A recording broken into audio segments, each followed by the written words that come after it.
السلام علیکم، روشن راز ٹی وی میں آپ کو خوش آمدید۔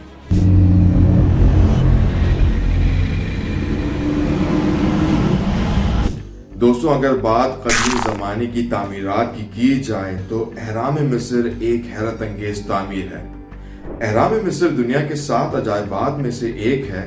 یہ اہرام سرزمین مصر کی پہچان ہے اور صدیوں سے یہ ریگستان کی جھلسا دینے والی گرم ہواؤں، آندھی، بارش اور بجلی سے بے اثر اپنے عجیب و غریب ساخت، حیرت انگیز خصوصیات اور پر اسراریت کے سبب آثار قدیمہ سے دلچسپی رکھنے والوں کے لیے اہرام مصر کشش اور تجسس کا باعث ہے۔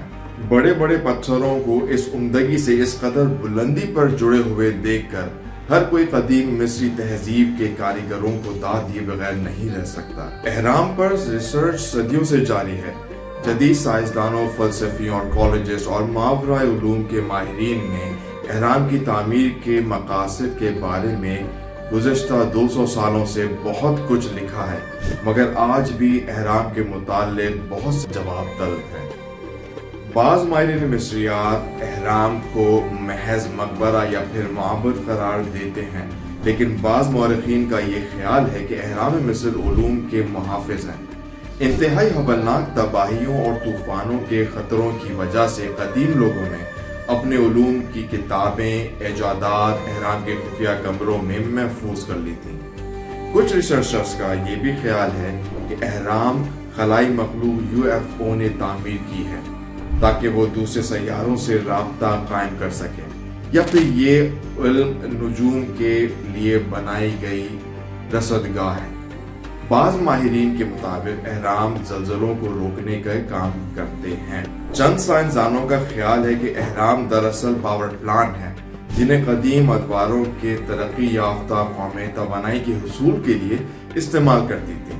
یہ توانائی شمس تھی یا کرسٹل انرجی یا پھر کاسمک ریز، اس حوالے سے تحقیق ابھی جاری ہے۔ پیرانارمل سائنٹسٹ کا یہ کہنا ہے کہ اہرام دراصل ایسے اینٹینا کا کام کرتے ہیں جو توانائی کو ایک جگہ سے دوسری جگہ منتقل اور دوسری جگہ کی توانائی کو موصول بھی کر سکتے ہیں۔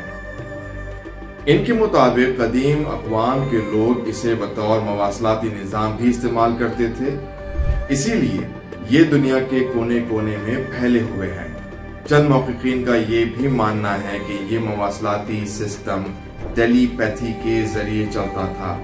قدیم مصر کے لوگ اہرام میں بیٹھ کر اپنے ذہن سے خیالات کو دور دراز فاصلے پر موجود اہرام میں بیٹھے ہوئے لوگوں تک منتقل کر دیتے تھے۔ اہرام مصر پر سینکڑوں کتابیں لکھی گئی، مگر اس کے بارے میں جو کچھ بھی تحقیق پیش کی گئی وہ آج بھی تجسس سے بھری پڑی ہے۔ اہرام کا مقصد کیا تھا یہ جاننا تو دور کی بات، ابھی تک سائنس اس بات کی کھوج نہیں لگا پائی ہے کہ یہ اہرام تعمیر کیسے ہوئے۔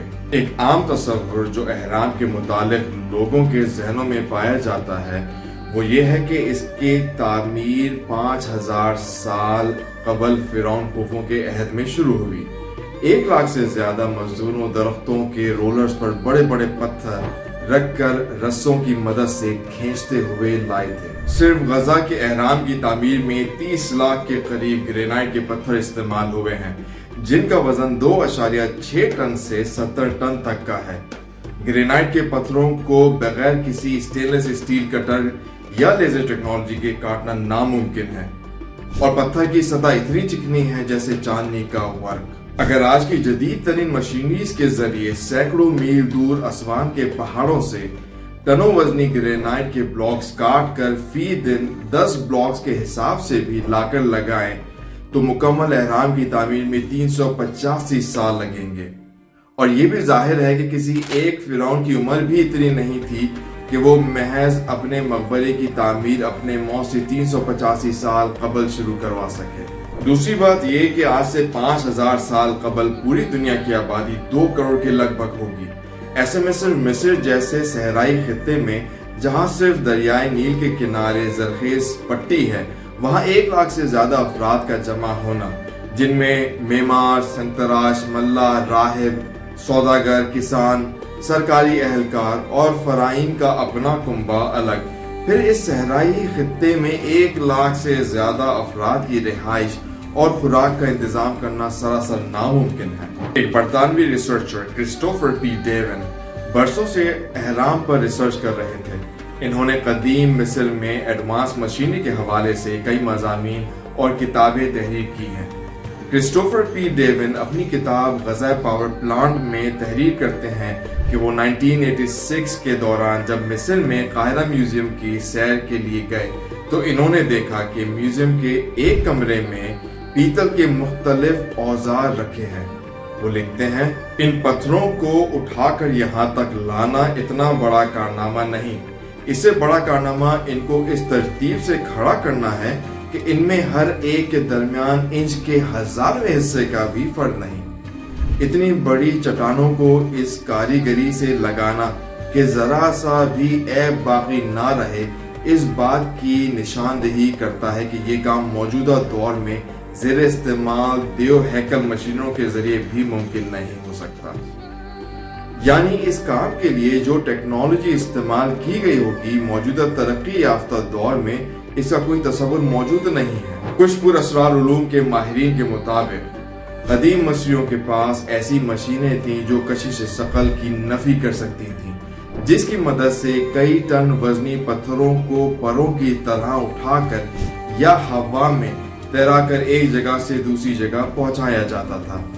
ایک ماہر علوم مصریات ولیم کنگز لینڈ اپنی کتاب great pyramid fact and fiction میں تحریر کرتے ہیں کہ اہرام مصر کی تعمیر میں استعمال ہونے والے پتھروں کو ان منتروں کے ذریعے وہاں تک لایا گیا ہے جو پادری اور مزدور پڑھتے تھے۔ اہرام کی تعمیر کرنے والے ماضی کے لوگ نجوم اور ریاضی میں بھی کافی حد تک ایڈوانس تھے۔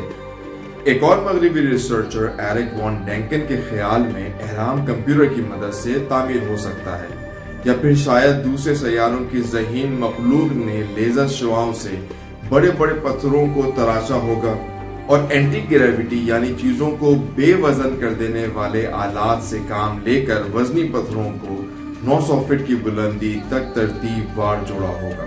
یہی صورتحال اہرام مصر کے ساتھ بھی نظر آتی ہے۔